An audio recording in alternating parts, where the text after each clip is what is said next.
When I was about 15 years old, about to enter the sixth form of my school on the Isle of Wight to take A-levels, I had to decide whether to take science or arts.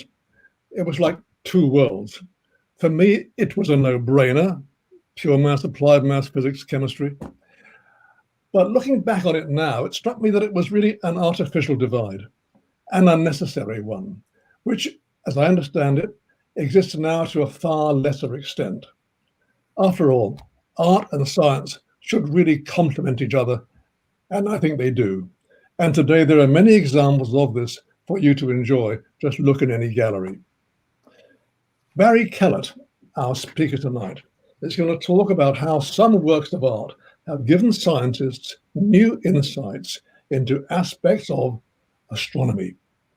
And as you will discover, people like Van Gogh, Munch, he of the Scream, and good old Shakespeare have all had some contribution to make.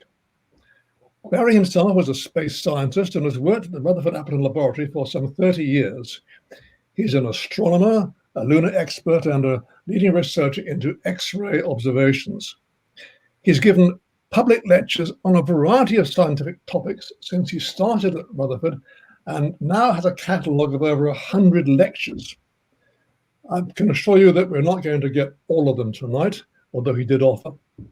We're just going to get the one, where he's going to help to build yet another bridge between science and art. So sit back and enjoy, and good night. Thank you. Okay, thank you very much for that. As you just heard, the idea of this is to sneak some astronomy into you without you realizing it. So we're going to look at some famous paintings, some stories from history, and so on. And the idea is that by adding an astronomer to the story, we learn a little bit more that you wouldn't know about the work of art or the history. I have to say that most of these stories come from a group in University of Texas. I've picked all the European stories that they have done. As far as I can tell, they've used this ruse to get free trips to the Europe in the very hot summers that they have in Houston. So why don't we start and see how this goes? The first one is a Van Gogh, and it's called The Lost Night Sky. And there's a reason for that, as you'll see in a second. So up until recently, there were 4 paintings that Van Gogh did that they're normally on the fronts of calendars that you might receive in a month's time, maybe. Cafe Terrace at Night, Starry Night over the Rhone, Starry Night, and Road with Cypress and Star. These are the famous ones that have astronomical backgrounds to the cafe or whatever. But I say recently, another one emerged. It had been hiding in the basement of the Hermitage Gallery in St. Petersburg, where it had been stored for safekeeping when it was, shall we say, rescued during the last unpleasantness. And I say, stored for a long time in the basement of the Hermitage. It's called The White House at Night, and it's one of the last paintings he ever did, just about 6 weeks before he ended his life. The last legal owner that we know of was a German industrialist in the 1920s. So why don't we look at the painting? So this is what we have to start with. This is all we know.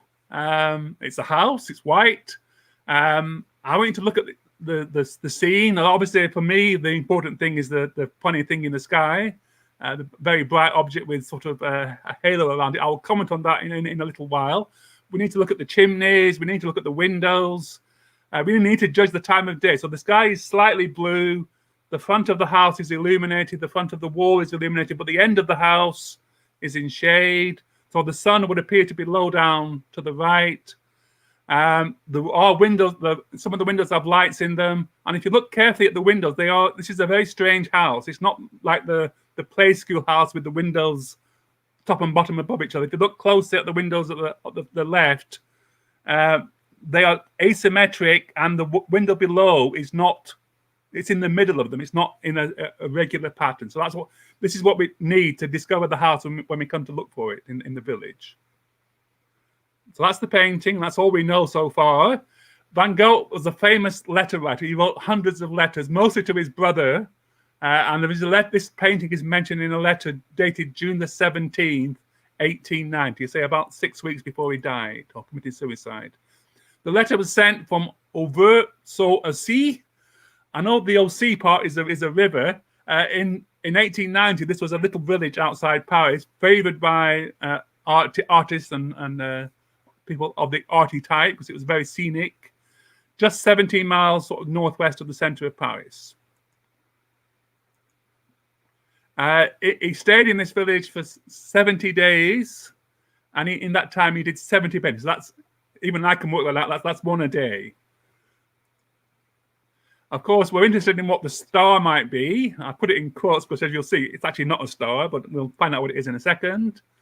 Of course, the premise of all of these stories is that the artist has to be genuine.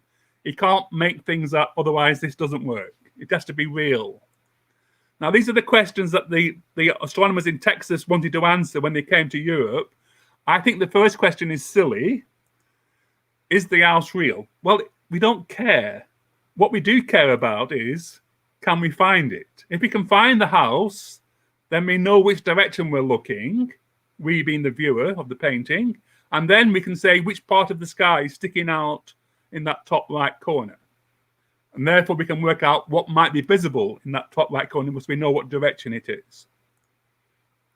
So, as I said, this required the astronomers from Texas to come to Europe, to Paris. Oh, gee whiz, what a hard job. In the middle of summer.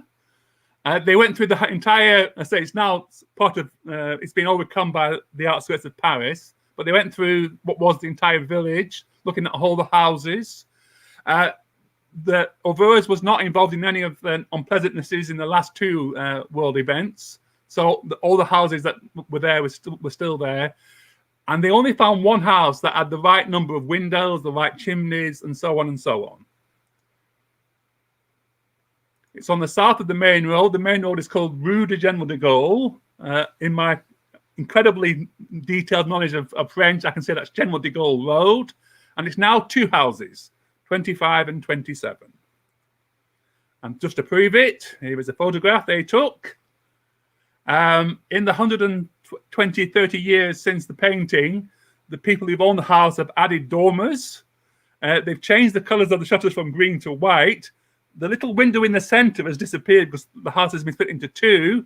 But if you look closely at the point I was making before about the asymmetric windows, and actually the people in the picture are some of the entourage from Texas.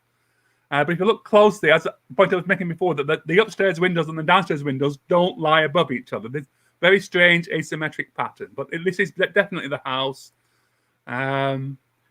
Everything detailed, I have to say, apart from the updates in the 120 years that's since. And so if I bring the painting up to remind you, I think we can see quite clearly this is the same house. So I said this house is on the south side of the main road. We're looking across the house at an angle. So we are viewing the southwest. And I say we've got the setting sun illuminating the front of the house. So it's just about sunset time on whatever day it is, which we'll find out in a second.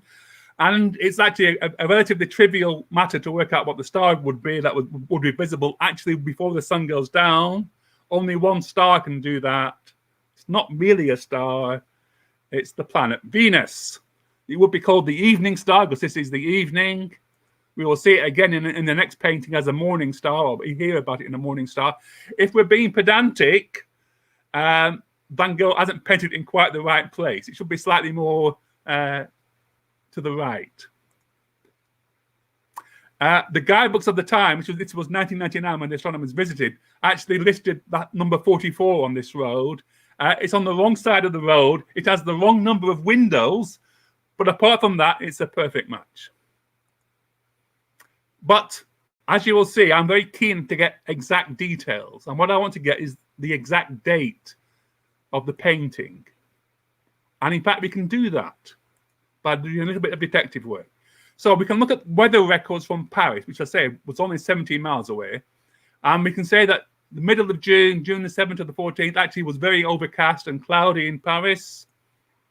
The weather started to improve on the 15th. The 16th was glorious day with clear blue skies. And of course, we need clear skies to be able to see things in the sky beyond the Earth. And then the 17th, it was overcast again. And if you remember, the 17th was when he mentioned the painting in the letter to his brother. So that seems to point quite clearly to this painting being painted on the 16th. That's the only clear day for more than a week. So we can now add the White House painting to other paintings that include Venus. And there are 3 other paintings that include Venus: Road with Cypress, and the Cypress Tree and Star, and Starry Night. They both show Venus. So we've now got 3 paintings of Van Gogh with Venus in them. Now another painting. That was quite an easy example, quite simple. And we're going to look at another painting. It's a very small astronomical painting mystery. This is the painting. The question is, what is the big orange ball in the sky? I'll give you 2 choices. It's either the sun or the moon. I will point out that the funny pattern at the top of the painting is the painting of the sky. I would claim that the sky is painted dark. Therefore, that would seem to suggest a fainter object than a brighter one. And if you also look at the globe itself, the orange globe, you can probably see texture and structure in it. So it's probably not the sun. It's probably the moon. The other question that we need to answer, though, is this a rising something or a setting something? The other thing to look at is the details in the painting. The funny thing that I thought originally when I first saw this painting, I thought was a tidal wave, actually is a mountain with a very distinct cliff right in the center of the golden ball. The hillside, there's a funny house in the middle, which has got 2 parts to it. There's a house with an extension, which we're going to call it the double house. And in the foreground, we have a field of wheat that's been harvested, and we've got haystacks, or they'll be called haycocks. So question, rising or setting sun, or as we probably think, it's the moon. Okay. So this is from the year before he went to Auvers. He spent a year in what is described here as a monastery. He wasn't a monk. The monastery is actually a hospital. And this is after the incident with one of his things that supports glasses. And as we'll see in a second, the hospital has interesting windows. So there were more than a dozen paintings of the ones he did. And if you look carefully, he stayed in the monastery for a year, but he actually only did 150 paintings, which is not one a day. It's actually about half of that. And there is a reason for that, because he was not entirely himself. So we have the letters to his brother in Paris again, and I'm going to read 2 extracts for you. Through the window with iron bars. This is the window of his room. So it's not a hospital. It's actually an asylum. It's an asylum for people who have mental problems. And I said this is after the incident with his hair. So through the window with iron bars, I see an enclosed wheat field. Yes, we've seen that. Above which I see the sun rise in all its glory. So whatever it is, it's rising. So we're looking east. And then another extract.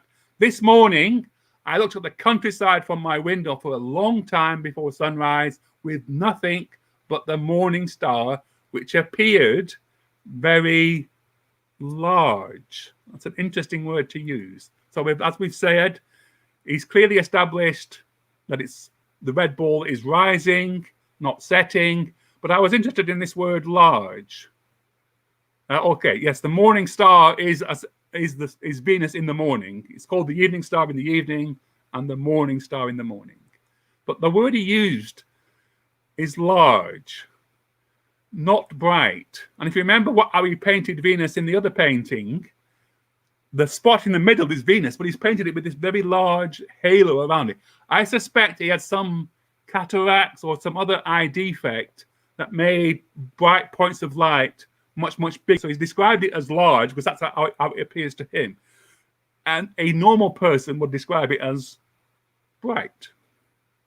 Okay, what's in a name? So the original name of the painting, it was originally called a sunset. We know that can't be right. It was then called Rising Moon brackets Haycocks. Then it was just called Moonrise before finally getting its final title rising moon, Haycox. And these names come from analysis of his letters again. Now, he included another sketch of the same field in a letter to somebody else. We'll see in a second who that was. And it must have been done before our painting, because it actually shows the farmer cutting the crop with a hand scythe. And he mentions in that letter the new painting, i.e. our painting, of the same wheat field. So this is the other painting, much clearer now. The sky is now bright yellow or orange, and this is obviously the sun. You can now see in the middle the double house. You can see a house just behind the wall, and you can see on the sort of left-hand side the farmer, and actually he's cutting the wheat by hand. With a large hand scythe. You can see that the hillside actually is very barren and bare. That isn't the situation today. So this is an extract from the letter. I have one painting in progress of a moonrise over the same field as the sketch in the letter to Gogh, but with the wheat stacks replacing the wheat. It is a dull yellow, ochre and violet. Anyway, you will see it sometime soon. Of course, Gauguin is Paul Gauguin. However, Paul Gauguin was not very good at keeping his letters, and that letter from Van Gogh to Gauguin is missing, is lost. Now, during the summer, Van Gogh suffered a period of poor health. So he's in a mental asylum, so maybe no reason to think why otherwise. But he did no paintings for around 6 weeks. To make a more of a mystery of this, the question could be, did he paint our painting before he got sick or after he was sick? And when was this? We want to know the date of the painting, as we saw for the first one. So, how do we proceed? So the letter we're talking about, unfortunately, had no date on it. Now, the letters to Theo were numbered by his wife after his death. I'll explain what that means in a second. She placed the letter we're talking about between two other letters from late August and early September. Now, this might be after Vincent's death or Theo's death. Vincent died in July. His brother Theo had always been a sickly child. He was quite hard hit because, I say, Vincent killed himself, and he died within 6 months. He died in the January following Vincent's death. So either of those deaths triggered his wife to catalogue the letters, but the assignment she's given to our letter is not widely believed to be true. However, they don't agree what is the right date for the letter. So we have one suggestion, it's July the 6th, 1889, and then he fell ill on July the 8th. Another suggestion, July 8th to 13th for the painting, and a third suggestion, July the 14th for the letter, and July the 16th. Well, rather than asking art experts, why don't we ask an astronomer? Okay, what do we know? So for certain, the painting is after May the 8th, because that's when he arrived in the hospital. And it's before late September, because that's when the finished painting, arrived at Theo's place in Paris amongst a batch of 10. One detail of the moon was it was a full disk. So it's a full moon. You only get a full moon once a month. 2 or 3 days a month when it could be considered to be fullish. So the choices of dates are these: the middle of May, middle of June, middle of July, middle of August, or middle of September. So we've got 6 choices. 5 choices. But the detail we haven't included yet is that the moon is exactly behind that cliff from his window. So if we can work out the angle from his window across the countryside, we can work out where the moon was, and then we can eliminate some of these choices. This, of course, again requires our brave astronomers from Texas to go all the way to the south of France in the summer. What a hard task. They wanted to find the double house as well to add to their story, and then they wanted to find the cliff. So this is the view of St. Paul in the southeast of France, the south coast. Now there is the cliff. As you can see now in the foreground, many more trees than there were in the painting. And that's the overhanging cliff, quite clearly seen in the countryside. However, they couldn't go to his room because the monastery, even 130 years later, is still a hospital. So they had to do it from the town itself and calculate the angle slightly. They found the double house by searching through the woods, the big house with an extension to it.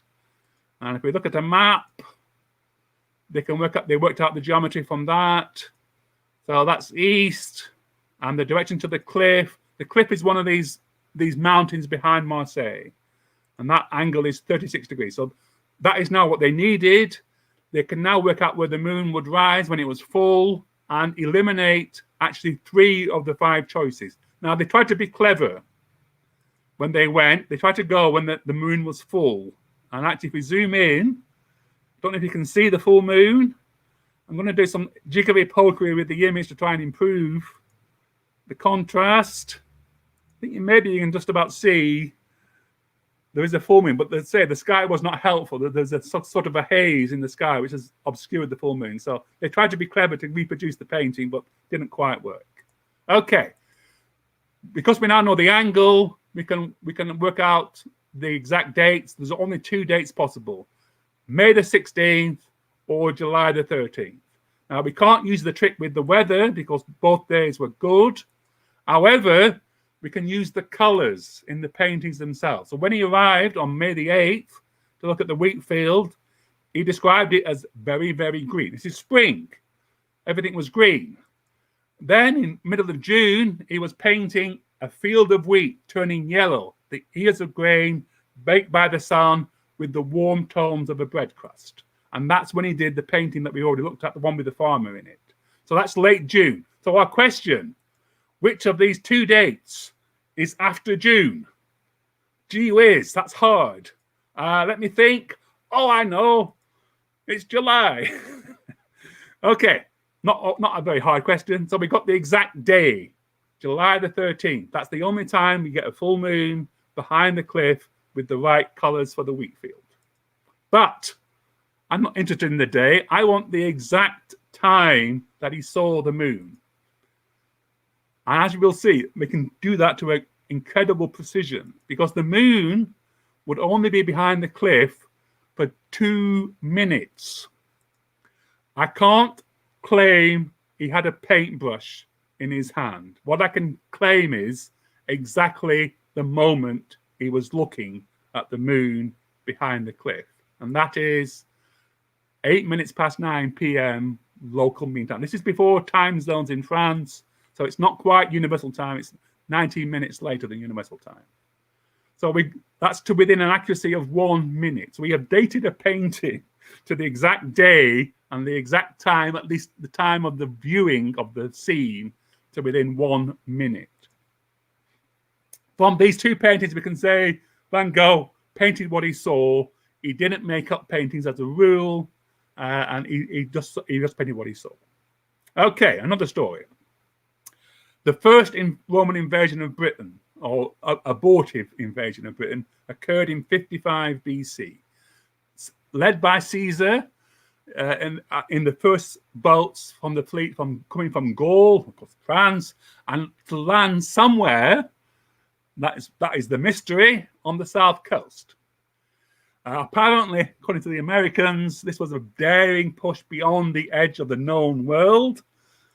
Slight exaggeration, I think, but anyway. And we have Caesar's own account of the invasion to give us the details. But we want to work out exactly when this occurred and exactly where they landed. And you now know what I mean by exactly, the exact day, and if possible, the time as well. Turns out this is a tale about the moon and tides. So, what did Caesar tell us? This is from book 4 of his Gallic Wars. The first ship with Caesar himself on board sights land in mid-morning. However, the Britons had this place well defended, and the surrounding cliffs, I think that might be a clue, meant other landing alternatives were not possible. So they dropped anchor offshore to wait for the other ships of the invasion fleet. And in mid-afternoon, when all the ships were assembled, what Caesar says, with the wind and the tide running with them, the fleet weighed anchor and traveled 7 Roman miles along the coast to an open and flat shore. Unfortunately, Caesar's been a little mean in not telling us, other than the tide direction, what direction he actually went. He has two choices. He can go left or right, which would be southwest or northeast. He just says 7 Roman miles, which is about 6.5 of our miles along the coast.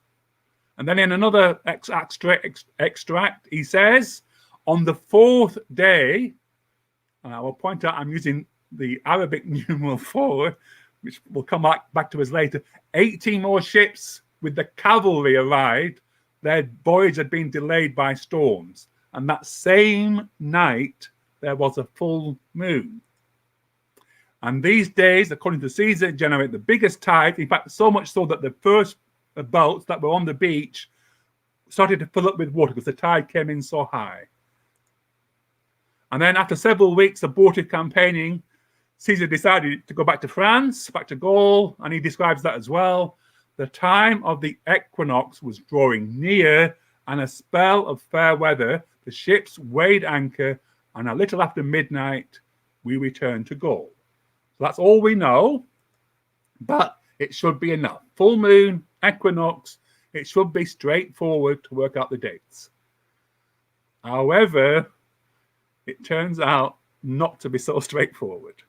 So, in 55 BC, the equinox would have been September the 25th in the Julian calendar. He said that was the full moon was 4 days before that. So that would be August the 31st, or the previous full moon was August the 31st, around 3 a.m. Which this 3 a.m. gives us a slight problem, but slight uncertainty of a day. But 4 days before that is either the 26th or the 27th. We're going to say the 26th is the favored date. This was first worked out by a well-known astronomer, somebody called Edmund Halley in 1691. However, so this is what Halley concluded. August the 26th, somewhere near Dover. How did he work that out? Oh, yes, reference to the cliffs. And then he estimated that the tides at 2 p.m. would turn, flow northeast, and therefore Caesar would have gone northeast to a place 7 miles or 6.5 miles along the coast, brings you to modern day Walmer or Deal. Unfortunately, Halley was a very good astronomer. He wasn't a very good person at working out the tides. He made a mistake with his timings of the tides. However, antiquarians, historians had already worked out that they liked the place he suggested. There is evidence in the ground that is where the Romans camped. But anyway, I'll come to that in a second. So, in case you've forgotten what the cliffs look like, those are the White Cliffs of Dover. Here's the map. Caesar came along in the gap in the cliffs where Dover is now. That's because that's where the English Channel is at its narrowest. And according to the graphic, you can see we've got, this is what Halley said. He went along the coast to Walmer or Deal, and that's where we departed from. We have a photo, a chromolithography painting from 1868 of the scene as imagined, with the ships coming in and the Brits there to welcome the Romans with open arms, maybe. But the question remains, which way did they go, east or west? So the man who pointed out Halley's mistake about 150 years later was another astronomer royal, or actually a astronomer royal, because Halley was not astronomer royal. His name is George Biddle Airy, and he pointed out that Halley had got the tides wrong. According to Airy, the tides went the other way, southwest from noon until 6:30, 4 days before full moon. Airy was therefore adamant that Caesar could not have landed in Deal, where Halley said. But I say already in that 100 years, antiquarians, historians had found evidence of the landing near Deal or Walmer. So they agreed with Halley's view. Airy had enough punch, because he was astronomer royal, to get the Royal Navy to send a ship to measure the tides, and lo and behold, he was right. The tides do flow to the southwest. So we now have a problem that historians and sailors don't agree. One says the tide went one way, and the other says, no, it went the other way. Something's gone wrong with our simple calculation. It turns out that August 2007 had almost exactly the same tide. So this is when the brave astronomers from Texas came to the south coast of England to see for themselves. They hired a boat, measured the tides. So this is the best match since 1901, and you won't get another match as good until 2140. Lo and behold, just as the Navy found, 26th of August or 27th, the tide runs to the southwest. So we have a problem. Something's gone wrong. We need some new information. What we're talking about, though, is from before Jesus Christ was born, over 2 centuries ago, 2,000 years ago. Are we going to get new information? Well, actually, they managed to find some. There's a man called Valerius Maximus. He was a 1st century AD Roman writer. And what Maximus did was he collected anecdotes from other accounts and he recorded them. So we've lost the original accounts, but we have Maximus's accounts. And he recorded a story, apparently, of the first 4 soldiers in the fleet to land on the coast. I believe this is actually 4 guys at the pub saying, oh yeah, we were the only guys who turned up. We were the first ones to land. From what the way it works out is that they were in a boat. They landed on a sandbar just off the coast. The Brits were there to welcome them, as we've seen in the painting. And as they were waiting, the water between this sandbar and the beach started to recede. The tide started to go out. Therefore, the ground, the sand opened up. So the Brits, as we saw in the painting, could rush across to greet the Romans with open arms. Now, apparently, according to the story, these brave 4 soldiers held off the entire British defence force until help arrived. Now, I say, I don't believe that part of the story. I think it's 4 guys in the pub saying they were the only guys there. But they mentioned a detail, which I don't believe they would make up. That detail was the tide going out. How does that help? Well, on the 26th and the 27th, the landing coincides not with the tide going out, but with the tide coming in. And high water will be just after sunset. What this tells us is we've made a mistake. The dates we've calculated cannot be true. All the historical details don't match. We've done something wrong. What has happened? Where did Caesar land? So, as I pointed out, this was the 4th, and I used the number 4 that we would normally write out. But of course, Caesar didn't use Arabic numerals. He used Roman numerals. And so the 4th day would have been written by him in 55 BC, not as IV, because that came a bit later. 4 would be written as I. So 4 strokes. Now, Caesar would be dictating his notes to some scribe. He would scribble that down, and then another scribe would come along and sort of transcribe that into a nice, neat account. So when the scribe came along to read what had been written, he's read 4 strikes when the real number might have been scribbled down as maybe VII or even VIII, i.e. not 4, but 7 or 8 days before the full moon, for the full moon. So that makes a slight difference. You might think 3 or 4 days difference, that can't possibly help. Well, you'd be surprised, because every single detail I've told you now fits. The entire account is now completely seamlessly together. On the 23rd or the 22nd or 23rd, the tide would be running to the northeast. So he did land near Walmer or Deal, and the tide would turn, as stated by the 4 brave soldiers, as in Maximus's account. This, therefore, August the 27th, 22nd, 55 BC, is the first day of recorded British history. Recorded by the Romans, not by the Brits themselves, because we haven't learned to write yet, but at least that's the first day that when we have an account of our own history. How about a bit of Shakespeare? I think the lecture could do with an uplift now, so we'll do a bit of Shakespeare. What did Shakespeare know about astronomy? Well, I'm going to start with possibly his most famous play, possibly the most famous play of all time. Of course, Hamlet. And the very opening lines of Hamlet mention a star. So Hamlet, set in Denmark, I'm going to use a quote, written about 1600. That's very important.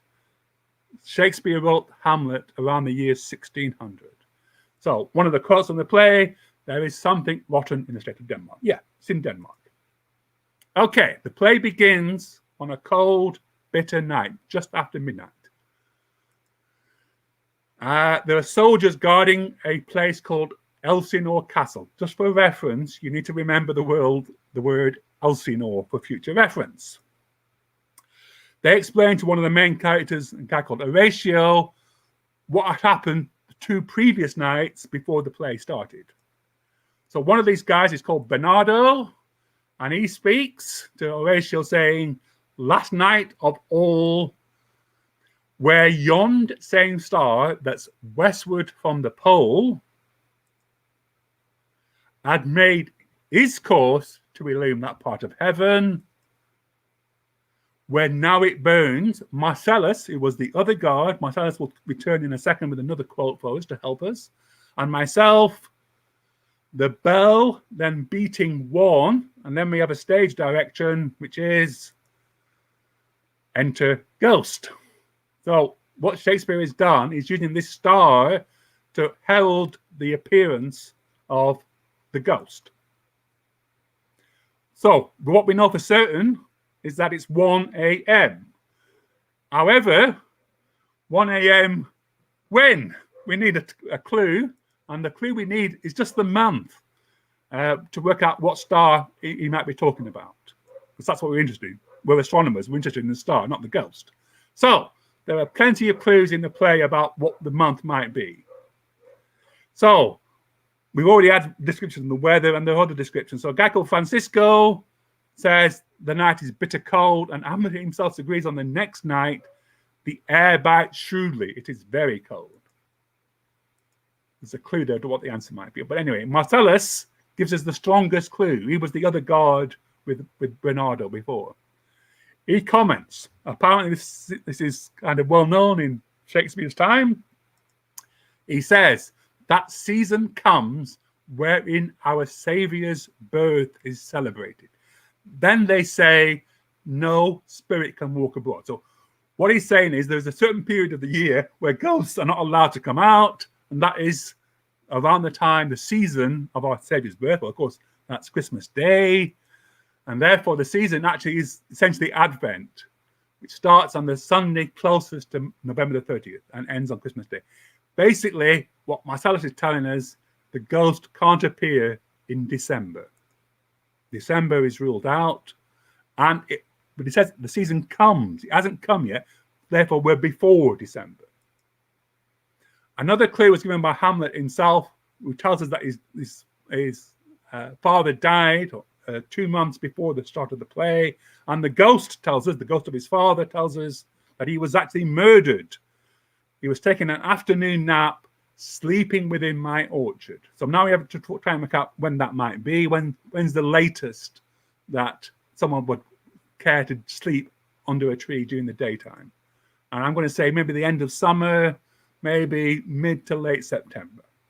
Still warm enough to sleep outside under a tree. So if you add 2 months to September, I think you will find you come to, oh, that'll be November. And I am fairly sure that November is before December. So we've got the month, we have the time. What is the star? So technically, if we're being pedantic, everything is south of the North Pole. But because of where we live, our latitude, the North Pole is about halfway down the sky. And therefore, east and west of the North Pole actually translate as essentially left and right. So this is the picture of the sky. Unfortunately, the real sky doesn't come with a nice line. So we've got the Big Dipper at the bottom, the plough, the Big Dipper. The end 2 stars of the Big Dipper point to the pole star, Polaris. And of course, pole star is the end of the Little Dipper. which we'll mention in a second, because Shakespeare definitely knew about the Little Dipper. So that's the North Star, about halfway down the sky because of our latitude, and therefore what we're looking for is a star that's to the west of that, which is to the left in this region here. And at this about the same height, because otherwise up and down or above and below come into the equation. So we're looking for a star that's level with the pole star to the right, to the left of the pole star. So which star about 1 a.m. in November would be in this box? Okay, I'm going to go through some things that it isn't, just for fun. It can't be the stars of the Big Dipper, the Plough, because they would be there in late April. It can't be the stars of the Little Dipper. And say Shakespeare did know about those stars because he mentions them in Othello. He talks about the guards of the ever-fixed pole. They are there in July. There are 3 very bright stars in the sky in the Northern Hemisphere. They're called Vega, Deneb, and Capella. What about those 3 stars? Well, I'm sorry, no. July, August, or January. Now, January certainly fits. Capella is certainly a bright star. January does fit for the weather references to cold. However, that would put the murder in November, and it's a brave man indeed who chooses to sleep outside in November in Denmark. So we have to rule that out as a possibility. No, the answer actually is straightforward. The answer is Cassiopeia. This is a map. And Cassiopeia is the famous W. The pole star is right at the top of the map. Here's a picture of the sky with the W again. Cassiopeia is obvious. It fits perfectly with the description given by Shakespeare. There's just one itsy-witsy tiny little detail.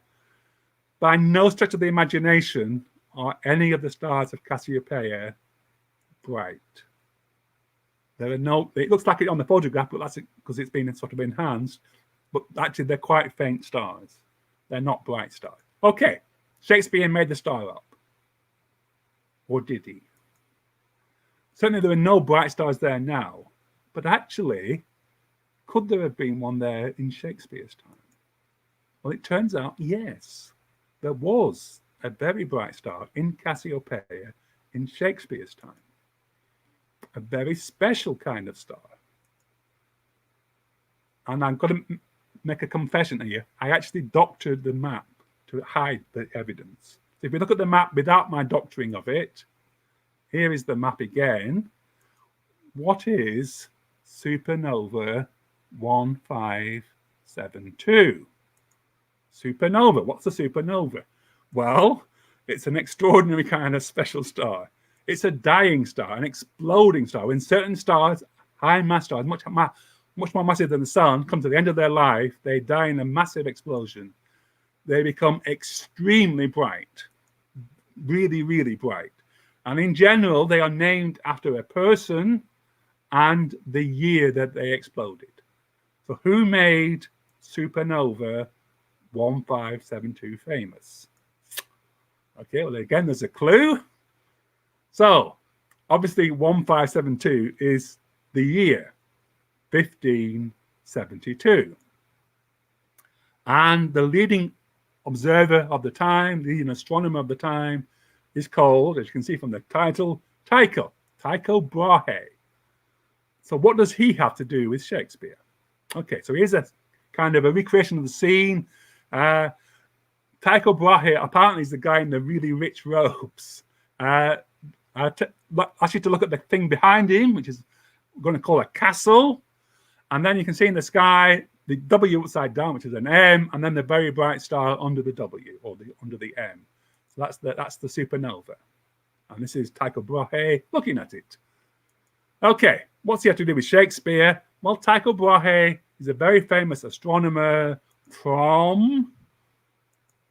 Actually, he's Danish. Danish? Like Hamlet? Okay, that's a coincidence. Maybe not. Okay.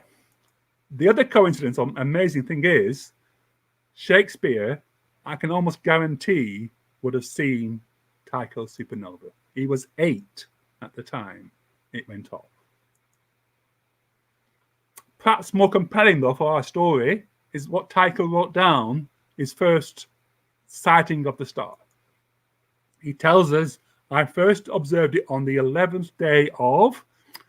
Anyone want to take a wild guess at the month? Well, gee whiz, it was November. Well, that's another coincidence. That's November like in Hamlet. Okay, Danish November. Okay, anything else? Okay, supernova are extremely rare. There has not been one in the last 400 years in our part of the galaxy that we've seen. So more than 400 years since the last one we saw, which was 1604. And interestingly enough, before Tycho supernova, you have to go back about another 400 years. So there have actually been 2 supernova in the last 800 years. They are extremely rare. But certainly the Tycho one caused a major eruption in everyday society. Why is that? Well, let me first of all compare it to something else that we can get our head around. The modern equivalent of Tycho supernova is the Apollo moon landing in 1969. That was world-shattering news, appeared on every front page of every newspaper all around the world. And Tycho supernova was similar. You can ask why? Well, it's to do with the church. The church and the Bible claim that the heavens were created by God and they were perfect and unchanging. Well, here we have an example of not unchanging. Here we have an example of a star so bright it was as bright as Venus, whereas the day before it was invisible. The heavens changed dramatically in 1 or 2 days. So this is why it challenged the church, challenged the Bible. World-shattering news. And I remind you, Shakespeare was 8. He must have been aware of this event, even in Shropshire or wherever he was at the time when he was young. Okay, what else do we know? Well, we have this. Some other coincidences, maybe not coincidences. So, there are 2 characters that Shakespeare writes about. They are the sort of the spies for his wicked uncle. They are called Rosencrantz and Guildenstern. Well, Tycho observed the star for about 4 years. He then wrote down all the observations in a book, and in the front cover of the book, the frontispiece of the book, he included a portrait of himself. So this is himself again, very noble looking, without the copper nose, which is what he's famous for. But anyway, this portrait was painted in 1590 by a guy called Jacob de Ghem. And in the archway around the painting are his ancestors. And if you look at the names quickly, you might spot some names you recognize. Just to help you, we have Guildenstern and Rosencrantz. What Shakespeare has done is he's anglicized the names so that English people could pronounce them and understand them. But those 2 names of 2 characters in the play, he's copied from Tycho's portrait. Or it's an amazing coincidence, which I don't believe.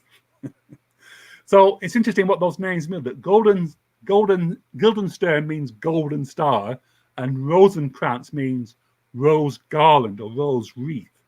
So Shakespeare's having a bit of fun with the names as well, and he's quite known for doing that in the character names he chooses. Okay, what about one last coincidence? And I have to start this one with an if, because I can't say that he definitely did this. But if Shakespeare chose to look up Denmark in the current version of the Atlas that came out in 1588, he'd have seen this page in the book. And what he would see on this page is an island in the Straits of Denmark with Tycho's observatory in the middle of it. It's Uraniborg, or Uraniborgum in Latin. The island's called Avenna, and that castle in the middle of the island is what we saw in the painting behind Tycho. And if you look across the shore, across the water, where all those ships are, from Tycho's observatory, you'll see a space. And I'm sure you've seen that word before. Without the H, again, Shakespeare's anglicised the name, but the scene of the play is not made up. It's actually a real castle that really exists just across the water from Tycho's observatory. So I'm going to suggest that maybe the star in the opening lines of Shakespeare is Tycho's supernova. Okay, final story.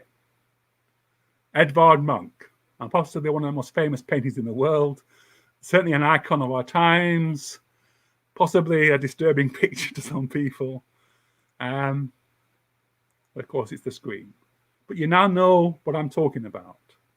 I'm going to tell you what I believe is the real landscape description of the screen. And I'm going to date it to a particular time and tell you why it's like that. It's, for me, a truly amazing story. I'm going to try and convince you of this as well. So how do we get started? Well, we start with the painting again. I'm sure you know what it looks like. The scary man in the front. There's a walkway, a sidewalk with a fence along it. There's the wavy sky with red and yellow lines. The land is the sort of the dark purpley stuff. The pale stuff in the middle is actually the harbour. If you look very carefully, you might be able to see a couple of boats there. And if you look carefully in the purpley stuff, you can see some houses and some churches. This is, to him, it would be called Christiania. To us, it's Oslo. This is the centre of Oslo and the harbour at Oslo. So, this clearly is regarded as showing anxiety, and actually we'll see a painting called Anxiety in a second. But we have to look at Munch's journals and sketches to understand where this painting comes from. And I think it's a truly amazing story. I hope you agree. So, the first clue to the date is when the painting was painted, which is 1893, when it first appeared. There are actually 4 versions of the screen, and there are other paintings that are similar. So one a year before is called Despair, and one just after the screen is called Anxiety. And so we'll have a look at those. They all feature the same scene of the blood red sky, and that word is going to come up a lot, the word beginning with B.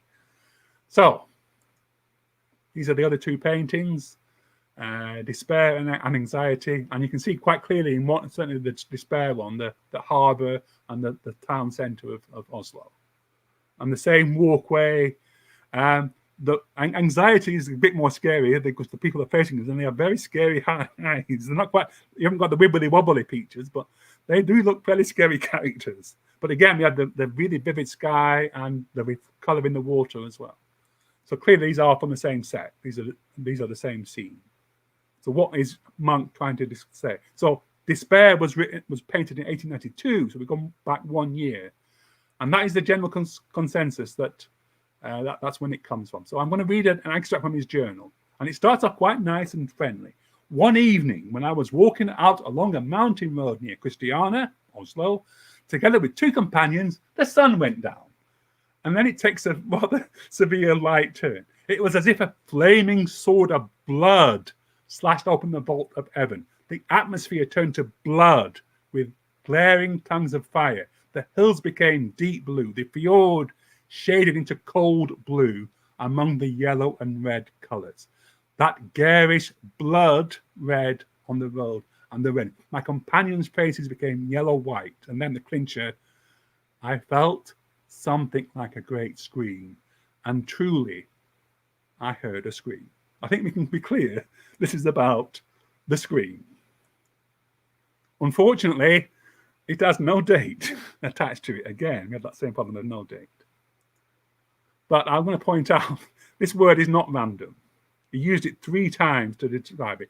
And I would claim that normal red sunsets, nobody describes with this word. But you will see in other accounts, this word turns up frequently for these particular skies. So the consensus among art historians is that this is a normal sunset. This was certainly the view taken by the BBC in a documentary. I have to claim I didn't see the documentary, and I haven't got the book. But they said the book says The red and yellow wave-like clouds are a climatic peculiarity of Northern Europe and were frequently painted by artists.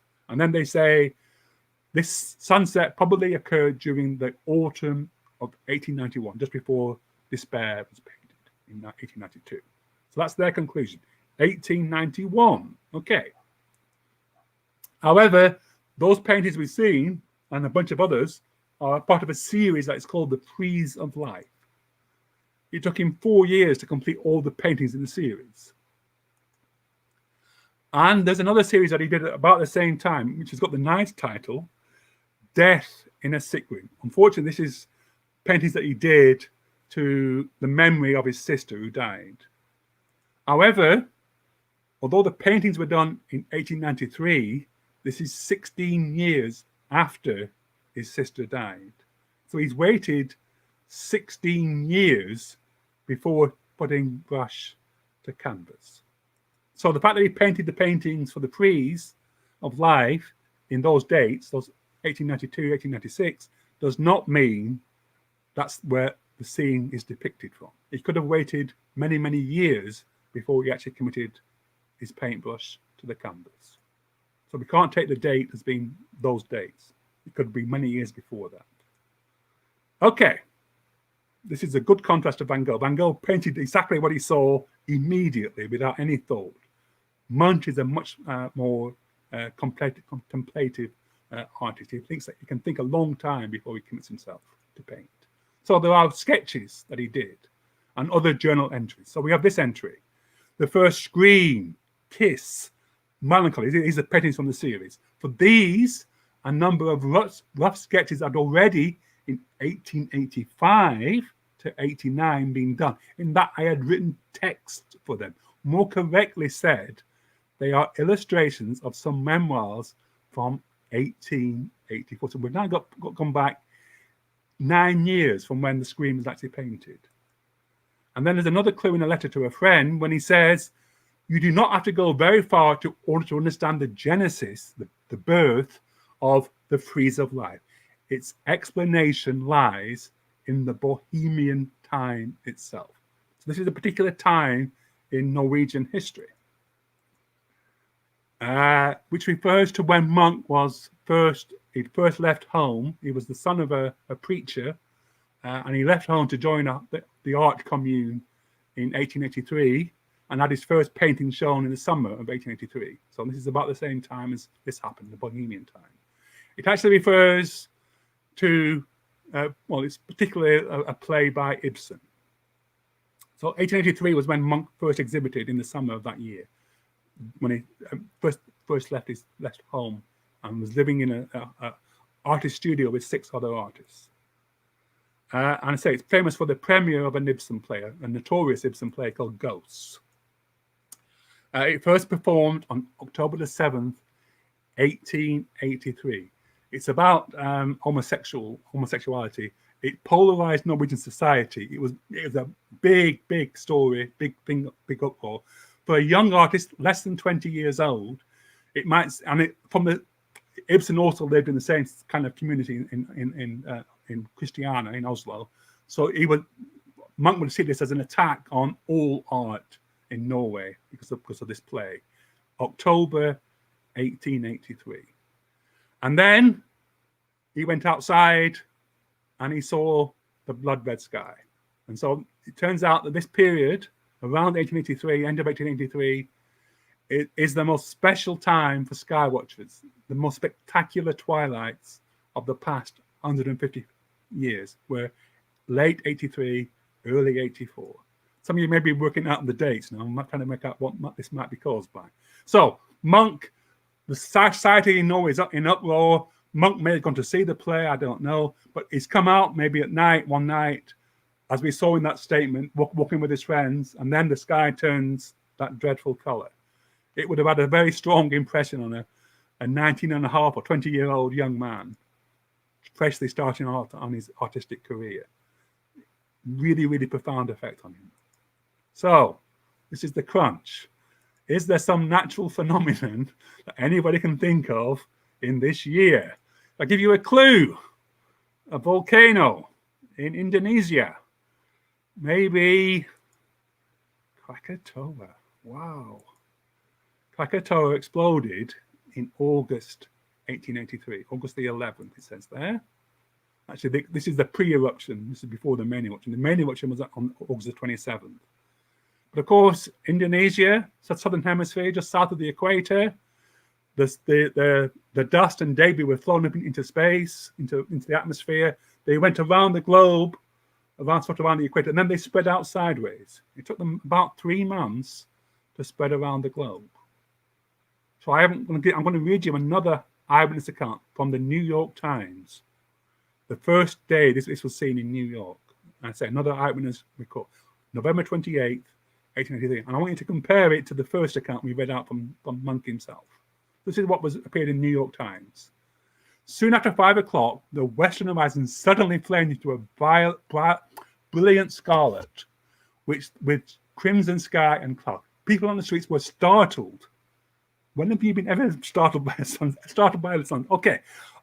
Gathered in little groups on all the corners to gaze into the west. Many thought that a great fire was in progress. People were standing on their steps and gazing from the streets in wonder. And then we have the clincher. Clouds gradually deepened to a bloody red hue and a sanguinary flush on the sea. Almost exactly the same description, that last part, as Munch's own said. These are clearly statements about the same event. So, many articles appeared in the science journal Nature, starting in December, describing the sunsets. And even, the Times printed dozens of letters, and even Alfred Lord Tennyson was moved to verse. And this is what he wrote in a verse. At the fierce ashes of some fiery peak, being hurled so high, they raised about the globe. The answer to that question is yes. For day by day, that word again, through many a blood-red eve, the wrathful sunset glared. That same word again, over and over again, blood-red sunsets. So, we now know for certain that Norwegian skies would have been that red colour from late November through to the middle of February the following year. Today. So, from a sketch, this sketch, you can see again the fence, the road, the harbour with the island in the harbour, and the edge of a hill. The road goes up a slight incline and then round the corner, if you can follow it round that corner in the sketch. That sketch gives them the exact location. It's now a major highway in Oslo. It's a kind of a dual carriageway or a motorway. And so you can't stand where that person is standing now. And so they had to climb up a hillside to take the picture. And there's now the building is a fish warehouse, and then there's a concrete barrier and a very busy road. But that is the scene, as you can see today. Now, if you went to Oslo and wanted to find the plaque where it tells you to go, it's not the right road, turns out. And that's for obvious reasons, in fact, because you'd actually be killed if you're trying to go to the actual location. But the plaque isn't in the right location. But the road that the plaque's on, it didn't exist in Munch's time. Okay, conclusion. For me, discovering that the screen was not somebody going mad, but actually was a genuine landscape painting of a vivid red sunset, showing the aftermaths of the Krakatoa eruption, makes the scene much more real. Now you know what it is. The fact that it's a painting, not a photograph, perhaps carries even. Paintings come with emotions, and certainly the figure in the front of the screen is certainly kind of emotive. You can almost feel the palpable and raw emotions of Munch himself. Say he was 20 when he saw this for the first time, just turned 20. They kind of give you the impression that you might have felt if you'd have seen this vivid red sky.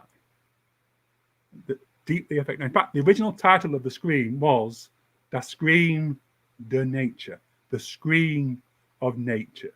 And that's what we're looking at, the power of nature to change the world. Thank you for your considerations. I'm sorry I've gone on so long, but that's the end. Thank you. Thank you very much, Barry. I absolutely didn't go on too long at all. That was really, really interesting and very different to what we normally hear, but definitely not in a bad way. So I'd like to open it up to questions. If anyone has any questions that they would like to pose to Barry. If anyone in the committee has any questions, please wave at me and I'll bring you in. Just while we wait for questions to come in, Barry, we did have a comment from John Evans when you were talking about Shakespeare's Elsinore. And John came in and said that the castle of Shakespeare's Elsinore is at Helsingør, up the coast north of Copenhagen. So your version that you showed me. You guessed my punchline. Okay, well done. So we've just got a little bit of interaction from the audience there. So I don't know if we haven't got any questions coming through at the moment. Does anyone in the committee want to ask any questions? I'm not seeing any waving hands right now. Oh yes, Alphonse. 1 second. Go ahead. Barry, very interesting talk. I really enjoyed it. How did you get into like trying to find the science behind the pictures, or like doing this detective work? As we said at the beginning, I've been giving public lectures for about 30 years. I've got 130 of them now, and so I'm trying. Say my analogy for this one is when you were a child and you got the flu vaccine or some vaccine, they put it on a sugar lump, so it sweetened the bitter taste. So my idea is that in this analogy that astronomy is the bitter taste. So I'm trying to sneak astronomy in without people realizing that I'm doing any astronomy. So we're talking about paintings, and oh look, here's a bit about the moon and tides.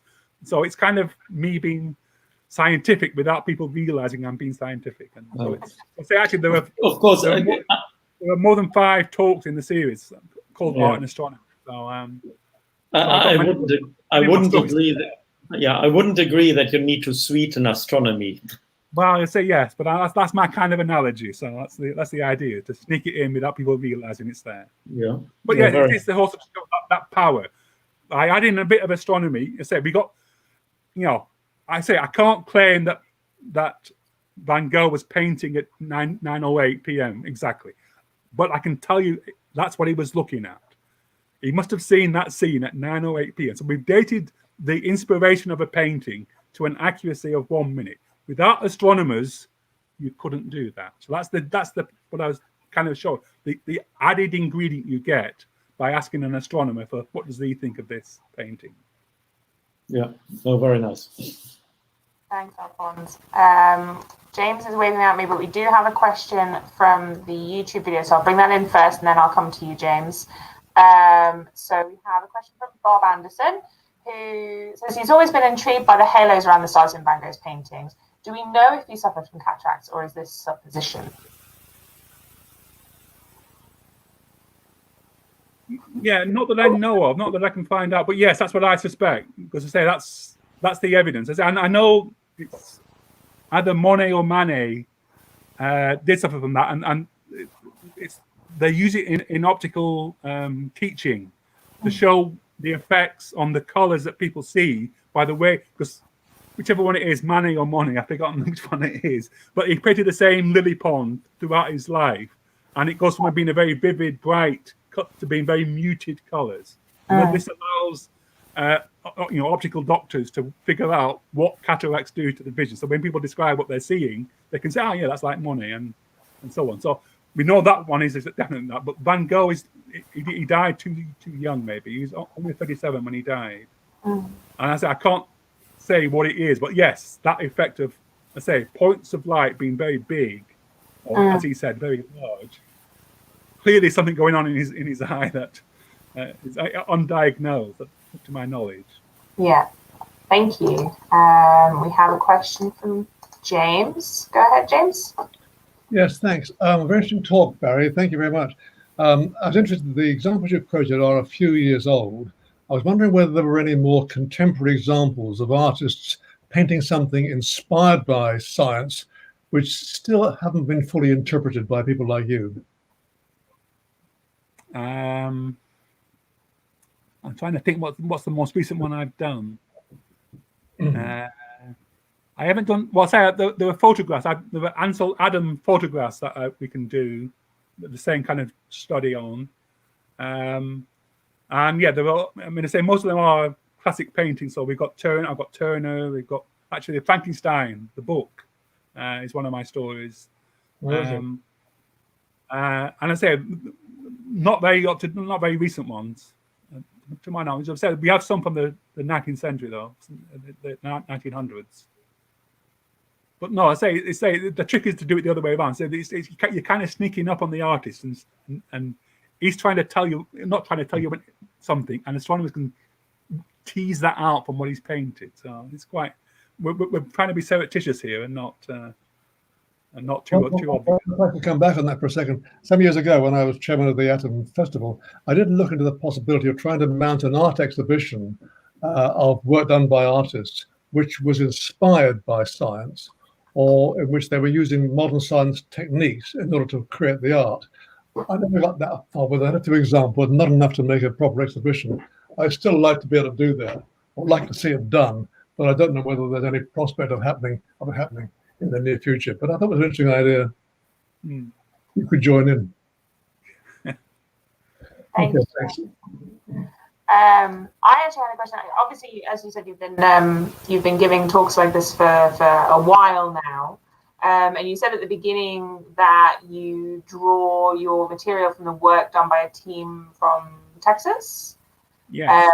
And I was wondering, for those of us who enjoyed this talk and want more, other than following you very closely and making sure we attend every single one of your talks that you do in the local area, are there any other ways of us accessing? I need to reveal the guy. So the main guy, the guy who was behind the camera in those photographs we looked at, is a guy called Don Olson, Olson.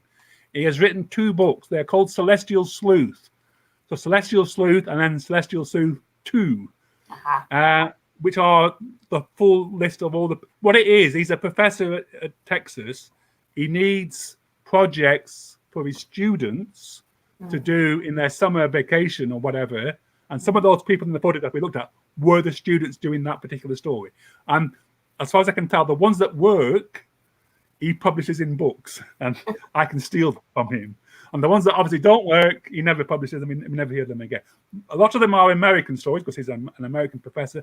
I've only pinched mostly the European stories. I said I've got some Ansel Adam photographs which were taken in Yosemite Park, but they're the exception that proves the rule.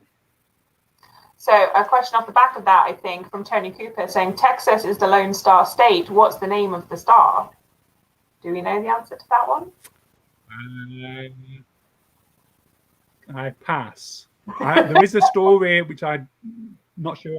The story of a famous star during the Korean War, which actually I think was Venus again. But I haven't done Texas Lone Star. No, I don't know which star that is. I'll look into that one for you. Thank you. Okay, so I think that's all the questions. There doesn't appear to be any more questions coming through on the chat. So it just leaves me to thank you again, Barry, for a really interesting talk. I thoroughly enjoyed it, and I'm sure everyone at home did as well. And thank everyone for coming along. This is the last Atom event talk of the evening, of the year, sorry. And the next one will be in January, but please don't forget we have the Diamond Light Source virtual visit that Alphonse has very kindly arranged for us all. If you want details of how to access that, I will be sending out a link to the Zoom event for that. If you haven't got Zoom already, you can download it. It's free, but you can also use it. Use the link in your web browser, and that should work fine. I'll send that out close to the time. And if you have any questions, please feel free to send me an email. Thank you very much, everyone, and we'll see you soon.